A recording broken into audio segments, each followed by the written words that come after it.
Hello everyone, আমি আনন্দী। আমার নতুন একটা ভিডিওতে তোমাদের অনেক স্বাগত। দিনটা ছিল 14ই মে, মঙ্গলবার।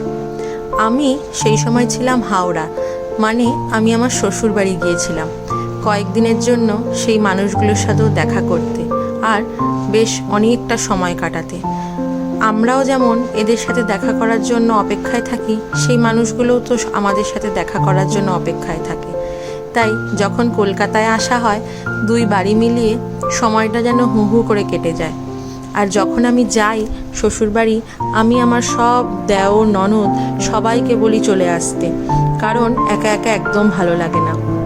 সবাই মিলে বেশ আনন্দ করেই সময়টা কেটে যায়।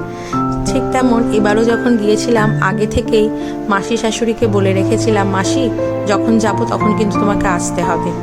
ঠিক তাই, তারাও তাদের বৌমাকে এত ভালোবাসে, আমার কথা তারা ফেলতে পারে না। যেদিনই গেছি সেদিনই চলে এসছে, আর যতদিন থেকেছি আমার সাথে থেকে গেল। জাস্ট আমরা শুধুমাত্র আনন্দ করব আর গল্প করব বলে। যাওয়ার পর কয়েকটা দিন ওখানে ভালোই কেটেছে, তবে ব্লগ বা ভিডিও কোনোটাই তোলা হয়নি। নিজেদের মধ্যেই গল্প করতে করতে কিভাবে যেন সময় চলে গেল। আবার বাড়ি ফিরে আসার আগের দিন সন্ধেবেলা আমার ননদ মানে পাম্মি, ওকে বললাম চল আজকে সন্ধেবেলা রাত্রিরে কোথাও খেয়ে আসি আর কোথাও একটা ঘুরে আসি। আমাকে তখন বলল চলো। আমি বললাম দেখ, আমি তো এখানে কিছুই চিনি না, তুই আমাকে নিয়ে চল। তারপরে ও বলল চলো, এখানে একটা হাওড়া স্টেশনের অপোজিটে একটা রেস্টুরেন্ট খুলেছে, ওটাকে বলে রেল কোচ, বন্দে ভারতের কোচটাকে নিয়ে তার ভিতর রেস্টুরেন্ট। আমি কয়েকদিন আগে গিয়েছিলাম, বললাম চল, একটা অন্যরকম অভিজ্ঞতাও হবে তাহলে। বলে আমার এক দেওর আর পাম্মি, আমরা তিনজনে মিলে বেরিয়ে পড়লাম সন্ধ্যাবেলা। এইটা ছিল রেল মিউজিয়াম। হ্যাঁ, এটা যদিও সেই সময় বন্ধ হয়ে গিয়েছিল, তবে ও আমাকে বলেছিল যে তিতলিদি তুমি একটু তাড়াতাড়ি চলো, বিকেল বিকেল, তাহলে মিউজিয়ামটাও দেখতে পারবো। কিন্তু আর ইচ্ছা হচ্ছিল না। ভাবলাম ধুর, আর মিউজিয়াম দেখার দরকার নেই, সন্ধে হোক তারপরেই বেরোবো। আসলে কলকাতায় এত গরম যে সূর্য না ডোবা পর্যন্ত কোথাও বেরোতে ইচ্ছা হচ্ছে না। ওই বাইরে থেকেই জায়গাটা দেখে নিলাম, গেটের সামনে দাঁড়িয়ে ভিতরটা একটু চোখ বুলিয়ে নেওয়া। আমাদের টোটোটা যেখানে ছেড়ে দিয়েছিল সেখান থেকে একটুখানি হেঁটে গেলেই সেই রেস্টুরেন্টটা, একদম হাওড়া স্টেশনের অপোজিটে। হাওড়া স্টেশনের যে মেন বিল্ডিংটা, ঠিক তার উল্টো দিকে গঙ্গার পাড়ে। জায়গাটা সত্যিই সুন্দর, গিয়ে যেন মনটা ভরে গেল। মনে হলো সত্যি না আসলে কিন্তু অনেক বড় মিস করতাম। এই হলো সেই রেস্টুরেন্টটা, আর উল্টো দিকেই হাওড়া স্টেশন। এই যে আমরা তিনজনে মিলে ঢুকে পড়লাম। ঢুকে দেখলাম অনেক মানুষ, আর বসার জন্য অনেক বড় জায়গা। হ্যাঁ, সবাই যে এখানে খেতে এসছে সেটা কিন্তু নয়, অনেকে বিশ্রামও নিচ্ছে। যেটা দেখে মনে হলো যে অনেকে হয়তো ট্রেনে এসেছে, আবার হয়তো তাদের একটা ট্রেন আছে কিছুক্ষণ পর, তারা রেস্ট নিচ্ছে, বা অনেক দূর থেকে এসেছে, ট্রেন ধরবে বলে বেশ কিছু সময় আগে চলে এসছে, তারাও রেস্ট নিচ্ছে। এই যে যারা সবাই বসে আছে, তারা কিন্তু কেউ রেস্টুরেন্টে খাবে বলে আসেনি, এরা কিন্তু শুধুই বসে আছে, আড্ডা দিচ্ছে বন্ধুবান্ধব নিয়ে। বেশ জায়গাটা খুবই সুন্দর, আর একদম গঙ্গার ধারে।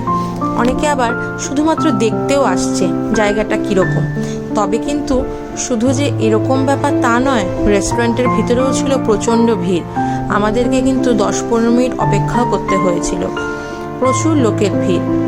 আর এই হলো সেই রেস্টুরেন্টটা, বন্দে ভারতের একটা বগি নিয়ে একদম ভিতরটা সুন্দর করে সাজিয়ে নিয়েছে, আর তার পাশেই ছিল গঙ্গা। কি অপূর্ব দৃশ্য! উল্টো দিকে কলকাতা আর এদিকে হাওড়া, আর হাওড়া ব্রিজ দূর থেকে দেখে যেন মনটা ভরে গেল।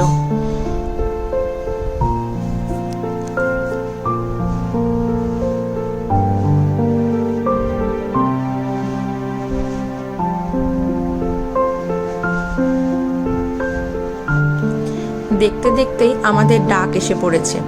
ব্যাস, আমরা তিনজনে মিলে গিয়ে বসে পড়লাম। এই যে বাইরের জায়গাটা, এটা হলো ওয়েটিং এরিয়া।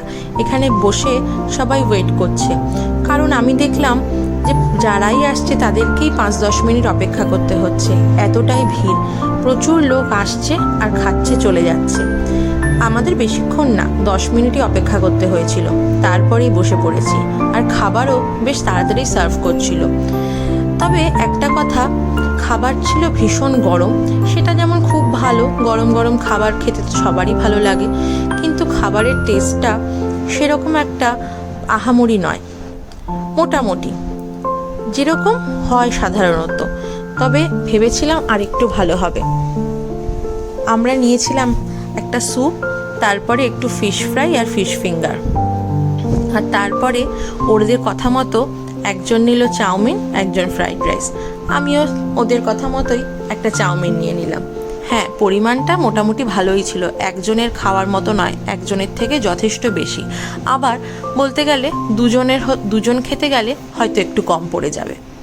যাই হোক, আমাদের রাত্রির বেলা খাওয়া দাওয়ার পরে ফেরার আগে আবার একবার শেষবারের মতো এই নদীর দর্শন দেখে যেন মনে হচ্ছে এখানেই সারা রাত দাঁড়িয়ে থাকি।